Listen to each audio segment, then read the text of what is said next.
Welcome to the Livfiit Listens podcast, a safe space of growth, personal development, and overall wellness with your host, Olivia Catania. Diving into the realms of all things health, conscious living, mental expansion, and much more, this podcast is designed to help you evolve into your best self and live fit. Let's get into the show.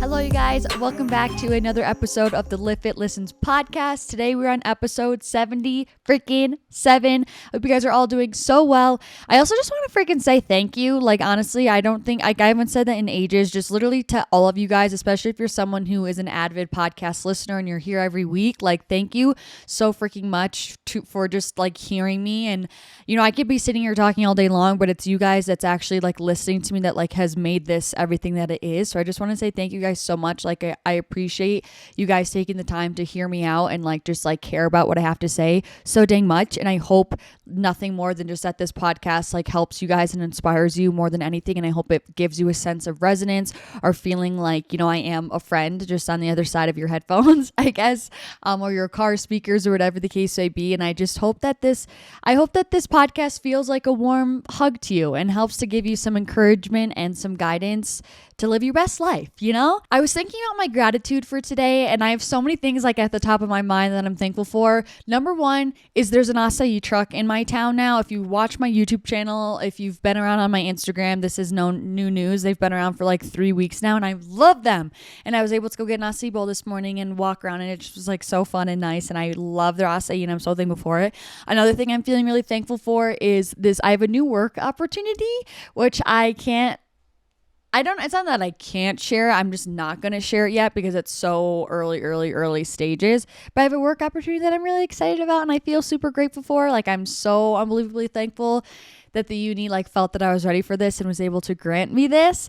And lastly, I just am also feeling so thankful for everyone who's taking a chance on me and my vision and is attending my Bali retreat. I've been like messaging with some of the girls now, and it just like is making me so giddy and excited. And I just, again, am so thankful that these girls are interested and like see something in my vision and like really understand my intention for these retreats to the point where they are willing to be like a part of it. It just means so much to me because, again, my retreats and my vision for them would be nothing if no one actually wanted to attend it. So I just am so thankful for them, and I'm so excited to actually like see it come into fruition. I'm so intrigued to see how the dynamic is changing from like the Costa Rica retreats to the Bali one. Like, I'm just so interested and intrigued to see how the dynamics are going to be like shape shifting with each new country we go to, you know?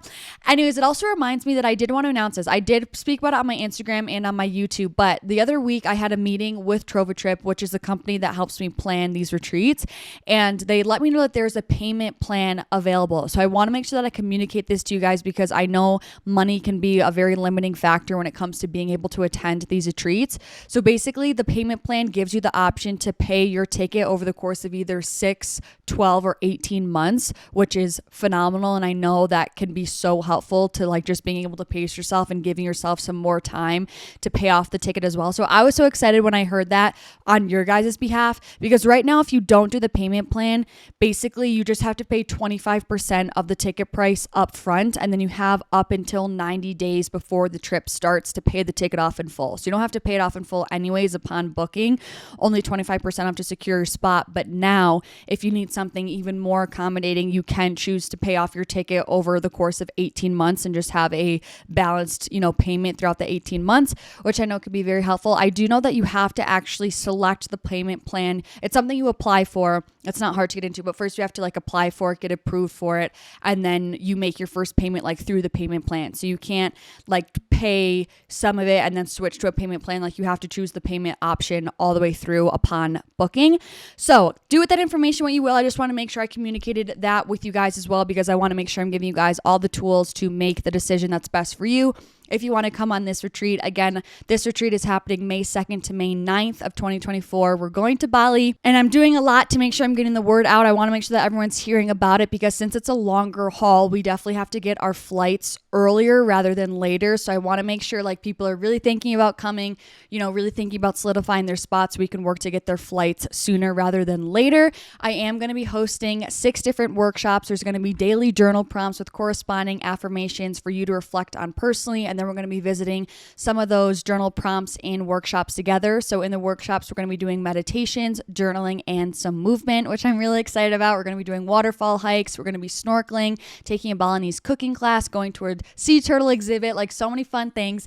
And I just am so excited. I literally am so excited, actually. Hang on. Sorry. It's just sinking in. Like I literally can't. I've been wanting to go to Bali for years now, and I'm so excited to have just this magical experience and be able to meet new girlfriends again and just meet new people and freaking travel together. So if you're looking for a great community of like-minded girls and want people to travel with, this really very well could be for you, especially if you enjoy working on yourself too as well and do some inner healing and self-exploration. So again, as always, ticket information is all linked down below in the description box. The Bali trip page can be found there. Anyways, today's episode is going to be all about doing things alone. Now, a couple weeks ago, I posted something on my Instagram basically saying how I went to a concert alone, which we're going to get into for the first time. And so many of you guys related to me and like found so much resonance in just what I had to say about the experience and just like the decision to go alone.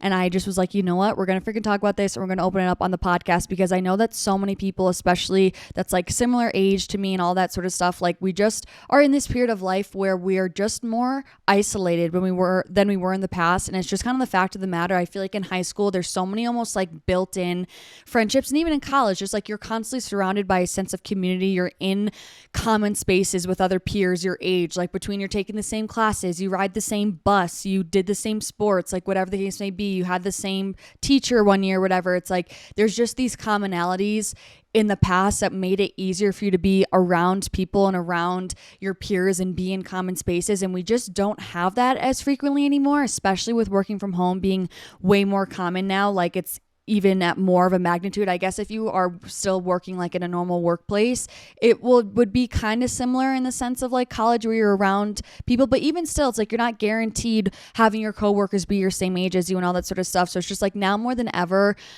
we just don't have that sense of like community and kind of like built-in friendships, I want to say, and built-in community as we did in previous years. And so it's just so common now, I feel like, in this phase of life and in this season to have to just do things alone if you don't want to miss out on life experiences. And I feel like back in high school, it's so crazy when I think back of like high school me, because it's so crazy because it was really only like 6 years ago, which I know wasn't freaking yesterday, but it's still like not that long ago. And like, I just feel like such a different person, which is a good thing in my opinion. But like, I just feel like in high school, like that's something that was so petty. That was like, if you did things alone, like you were seemed as like pathetic, you were lame, you were an outcast. Like, oh my God, that's so embarrassing. Like I can't go to the soccer game alone. Like, are you kidding me? Like you had to have people to go do things with. And I just feel like it's so ingrained in us in a society that like doing things alone is like lame and you're not cool and you're weird or whatever the case may be. And like, I feel like as I've gotten older, my viewpoint on that has just dramatically changed so freaking much. And like now when I see someone doing something alone or like hear a story of how they did something alone, I'm like, that's so freaking badass. Like now when I see someone who did something alone, I'm like, damn, like to me, I see someone that's confident in themselves, that's sure in themselves, that's not chained by other people's perceptions of them, or like they're not constantly worried and anxious by other people's judgments or what people are thinking about them. Like I see someone who's just free, which I feel like is a root feeling and emotion and a state of being that so many of us are chasing at our core, whether it's a certain job, a certain spouse, a certain income, like all of that at the end of the day. Like I truly feel like one of the main few things that we want as humans is a sense of freedom. And I feel like fully being able to feel confident and secure in yourself enough to do things alone is such a beautiful sense of freedom. And I feel like since I've fully been able to step into that and be unashamed to do things alone and just say F it and go, whether I have people or not, like it's been such a freeing thing. And it truly has genuinely changed my life. Like some of the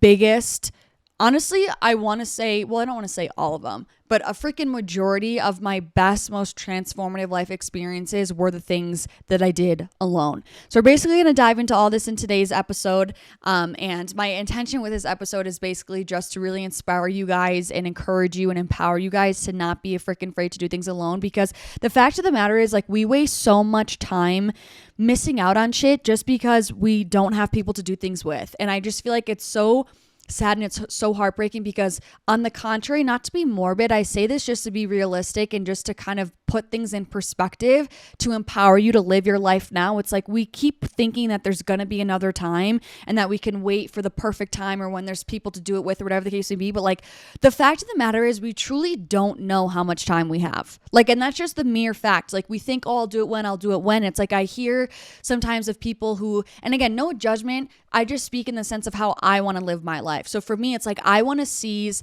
as much of my lifetime as I can on this planet Earth. Like, I want to squeeze every ounce of juice out of the freaking orange that I have. And so when I hear people like, oh yeah, I didn't really start traveling till I was 50, it's like, to me, I'm like, I could never imagine like just not doing things for 50 years of my life because I wanted to wait to see the world until I had a spouse or whatever the case may be, or to do it in a certain way and it has to be this and that and whatever. It's like, to me, I just feel like I would be so unfulfilled personally if I had just waited that long to take action. You know what I mean? I feel like always when I see certain videos or whatever of people being like, yeah, we just started traveling when we were 50, like their always piece of advice is like, I wish we started doing it sooner. I wish we started doing it sooner. And it's just like, you don't know how much time you have left, first of all. And second of all, it's like, you're never going to be this young again. You're never going to be this like, you're never going to be this version of you. And don't get me wrong, that's not to say that there's not going to be quote unquote better or more established or maybe more suitable times in the future. But for me, it's like, and of course, always working towards those, you know, those phases of life, right? But at the end of the day, it's just like, again, you just don't know for sure. And you're never going to regret taking these leaps of faith, whether it's traveling alone or going to a concert or whatever the case may be, even freaking going shopping or going on a coffee date or trying out a restaurant that you really want to go to. It's like, what are you going to do? Just sit on the sidelines the whole time, like your life right now, and just like wait for someone to take your hand and have you run into the game with them? It's like, no, like the game of life is happening now. Like, it's, you can waste your time sitting on the sidelines waiting for someone to hold your hand to play with you, or you can just say F it and jump in and go play and figure it out once you're in there. And the key, I'm actually so happy this analogy is coming to my brain right now, because the key is once you actually say F it and stop waiting for someone to come hold your hand to pull you in, and you jump in yourself and you're just in it and you're playing the game of life, you inevitably meet other people doing the same thing. And that's how you meet people. And I feel like, not even in the sense of like, I'm not even trying to turn this into like, this is how you make friendships. I'm just saying it's like, that's how you freaking experience life. That's how you get skin in the game, was just by jumping in, because we think that we keep waiting for people or someone or the perfect time for us to be able to jump in. And like, do you ever notice that time never actually seems to come? You know what I mean? It's like, one of my biggest fears in life is waking up one day and be like, damn, I'm 35, I'm 45, I'm 55. Where did this time go? I had all these intentions to do these things and I didn't do any of them. Like, that genuinely terrifies me, of not like, because that's what you can't get time back is my biggest thing. And it's like, you just don't ever know what's going to come up in life. If you think there's going to be a better time, but what if right now is the best time and you just don't know it? So it's like, you need to seize these opportunities. And when you actually jump in and stop waiting for someone to be here, or the perfect time or whatever, someone to hold your hand, like that's when you open yourself up to so many amazing experiences. And I think one of the biggest takeaways with solo travel is the fact that you're never, like, when you hear solo travel, so many people think like, oh, that means you're traveling alone. Like, that was the first thing that I used to think of when someone would say solo travel. It's like, oh, you're doing it alone, you're eating alone, you're staying in places alone, you're doing adventures alone. But I really realized that could not be farther from the truth. Solo travel, like, you think you're doing it alone, but really all it does is it creates space for making new friends anywhere you go. And it's crazy because I feel like when I've solo traveled, like, that's when I've had the most community. That's when I have met the most like new people in my life. And it's just so expansive. And I always feel like I've made new friends when I go to these different places. And so that's what I mean when I just say we think there's these certain times to do things, or we think that we have to know certain people and have them come with us to do these certain things. But like, when you go alone, you actually open yourself to being able to meet so many amazing people. And I guess I'll tell the story now of my concert. Basically, Loud Luxury was coming to play near where I live, and I didn't really hear about it until the day before. And I was like, oh my gosh, they're an EDM band. And I was like, dude, or DJs. But I was like, oh my God, I've been wanting to go like to another EDM band. Why do I keep saying that? I just have been wanting to see another show. And I love EDM shows. They're just so fun. I love like the dancing. I love like the energy in the crowd is just so freaking electric and so contagious. And it's so awesome. awesome. And I couldn't find anyone to go with. It was kind of last minute, and I asked my whole circle of 5 people here in Utah, and no, either people couldn't go or they didn't want to go and they didn't have interest. And I was like, listen, the past, it was last year, summer of 2022, I was like really in this hermit mode in my life where I really was focused on just kind of work and working on myself. And that's when I was really into my spirituality and all that sort of stuff. And so I really wasn't super social with people, especially last summer. And there's a couple country concerts that I had really wanted to go to, and I literally didn't have people to go with. Like, full transparency, I literally didn't have people to go with, and I just didn't go. And there were a couple concerts, like a few artists that I really love and that I really would have loved to go, and I didn't go simply because I didn't have people to go with. And so this year with Loud Luxury, I was like, you know what? F it. I was like, I'm sick of just missing out on experiences just because I don't have people to go to do them with, you know what I mean, to go with them. And I was like, I've missed so many concerts because the stars haven't aligned, where the people aren't in town, or they don't want to go, or they can't go. And it's like, I just was sick of missing out on this. And I think having spent time in Costa Rica and Hawaii, where bigger concerts isn't really a thing, I knew how much of a privilege it was to have these things here, like on the mainland, so easily, like only 40 minutes away from me. And I just knew that I was like, dude, this is the opportunity now. Like, I need to seize it if this is something that I actually want to do. And I said, F it. Again, I had never had gone to a concert alone before, and I went alone, and I genuinely, I'm like, I promise I'm not just saying this, I genuinely still had so much fun. Of course, I would have loved to like dance and party with loved ones, obviously, but I still genuinely had so much fun just being there for me and listening to the music and dancing and just vibing. And I was honestly very proud of myself because I felt very free to still dance and like be myself. I was still like vibing and dancing and singing and just doing my own thing. And I also want to say that concerts are kind of low-key the best place to go alone, especially like an EDM show, because no one freaking knows that you're there alone. You know what I mean? Like, everyone, especially in the middle of the show when it's literally pitch black, everyone's in a mosh pit. No one freaking knows if you're with the person next to you or not. And everyone's just on, like, I just feel like it was such a great, I felt so great. I felt so free, and it was almost kind of freeing not knowing anyone there and like being alone and like just doing whatever you want. But I just say that because I feel like I don't know. I just want to say that like concerts really are a great thing to do alone, because really no one has no idea if you're there alone or not. So if you're thinking of going to a show but you don't have people to go with, freaking go, dog, because I genuinely had so much fun. And I tell that story because I also wanted to say, circling back to how when you go alone, it really just opens you up to meeting new people. When I posted that story about going to the concert alone, I got a message of a girl who said that she again did the same thing. She went to a concert alone, and she ended up meeting a girl there that was also alone, and they bonded over their same like music taste, and they're like still friends to this day and like meet up and do things. And I was like, see, like that's such a cute, heartwarming story. So that's like another kind of perk, or just another facet of like doing things alone. Don't necessarily feel like that always means that it's like this depressing solo thing that you're like always doing alone that's antisocial. It's like, no, it's like you're stepping into your power. You're stepping into love away from fear. You're opening yourself up to new experiences. Like, think about how much, I just feel like now when I do things alone, there's so much more potential and opportunity, in my opinion, to meet new people, to do new things, to get into different, I don't know, like new, what am I looking for? New situations. Like, I feel like I've been in situations where I was alone, and I had opportunities come out of those sad situations simply because I was alone. Had I been with like a close friend or something, I wouldn't have maybe felt, you know, outgoing or a pull to talk to this person, or they wouldn't have felt comfortable to talk to me because they're like, she's in her own world, like with her friends or whatever the case may be. So I do truly feel like doing things alone really opens you up to new experiences and new people and just new opportunities. And this is also a little side note on that concert topic. I also am in a relationship right now, and I do feel like I want to do a whole other podcast episode about this, of like remaining independent while being in a relationship. Like, I do truly feel like for some people, if I had said like, oh yeah, like I had a boyfriend and I still decided to like go to the concert alone, I know it may not seem like a big thing, but I feel like people, if you get it, you kind of get it. Like, when you're in a relationship for a while, you just kind of morph to like do whatever the other person's doing, or like only want to do things if the other person's coming with you, or feel like it just is weird to do things alone if your partner's not coming with you, whatever the case may be, or you just get used to constantly having someone there with you.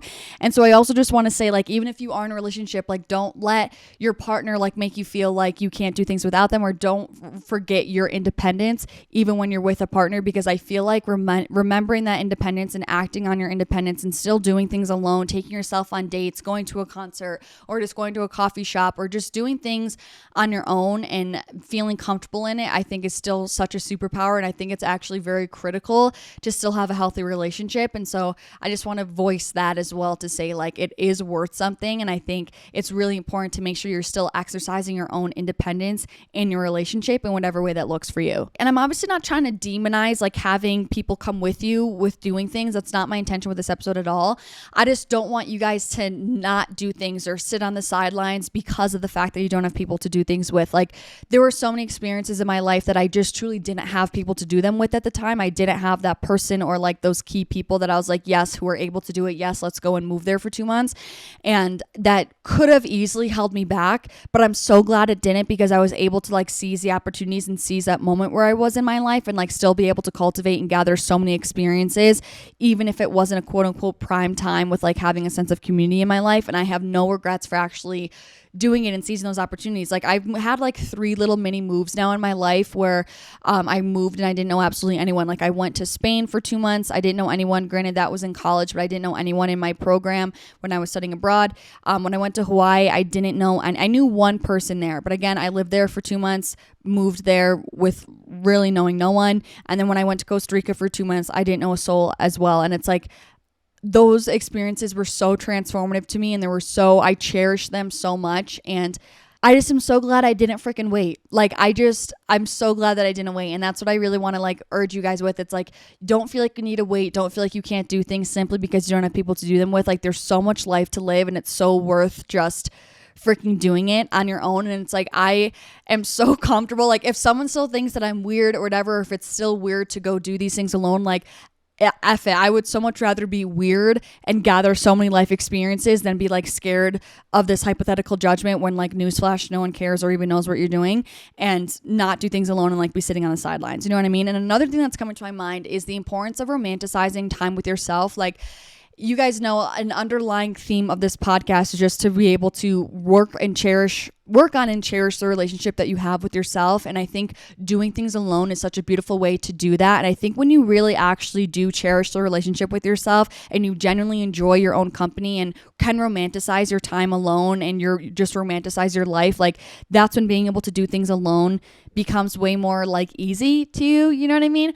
And I think it's just super important, because you are the only person that was born with you and that's going to die with you. Like, you are the only person that is truly going to walk through every single facet and phase and season of life with you. Like, and you're the only person that's truly going to get your viewpoints, like your perspective, your opinions, your lens of life. Like, you are the only person that truly is going to be able to experience all phases of your life through your own lens. And that's something that's so beautiful, and that's something to cherish, and that's something to respect, and that's something to not acknowledge.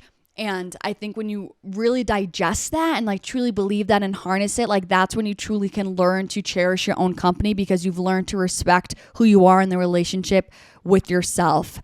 And once you kind of get to that point, being with yourself is fun. It is something beautiful. You don't necessarily feel lonely every time you're alone, because you are your own company, and you've learned to be able to find peace and solace in that alone time and in that independence with yourself. And it really is such a beautiful thing. And I think that has been also a really big lesson, and like something I've learned from doing all these things alone. It's like, I've really learned to cherish my alone time, and I just have learned to love my company and like learn that is enough for me. Like, I'm complete, I am whole on my own. Of course, I'm open to connections and community and all that sort of stuff, but I'm never going to let that keep me from being in the game and seizing more experiences and more opportunities and all that good stuff. So I hope this episode can really inspire you to just say F it and not be embarrassed to do things alone. Like, to me, it's more embarrassing to be scared of other people's judgments, in my opinion. I'm just going to say it out there. Like, I think it's so cool and so freeing. Like, to me, that's someone that's in their power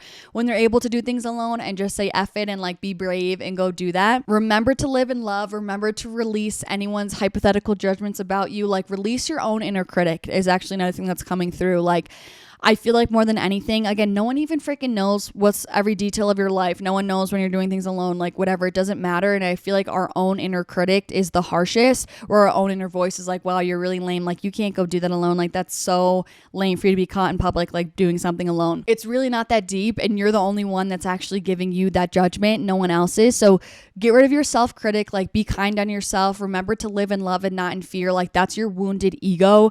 That's having that inner voice to you that's making you feel small for wanting to do things alone. Like if anything, that's you stepping into your power, that's you empowered, that's you confident, that's you secure in who you are, that's you free, that's you valuing your own opinion of you more than other people's opinions of you. And it's a really beautiful place to be in. And I think it's a very free and transformative and expansive place to be in. So for the affirmation for this episode, I feel confident and safe to live life on my own terms. I feel confident and safe to live life on my own terms. Again, of course, be safe when you're doing all this stuff alone. I'm not saying to go put yourself in unsafe situations alone, but I'm just preaching independence and confidence to not feel worried or self-conscious about doing things alone, Anyways, thank you guys so much for listening. I really appreciate your time. Again, if you are curious about the Bali retreat, definitely don't forget to click the link down below in the show notes to get more information. If you're looking to support this podcast in a way that is completely free to you, don't forget that you could either screenshot this podcast, post it on your story, tag me so I can see it, or share this podcast with a friend, or if you haven't already, you can leave a rating and review. It takes like 2 seconds. It would mean the world to me, and it really helps this podcast grow and reach more people and impact more lives, which is always my freaking goal. Thank you guys so much for your time. I'm sending you so much love and hope you have a beautiful rest of your week. Peace out.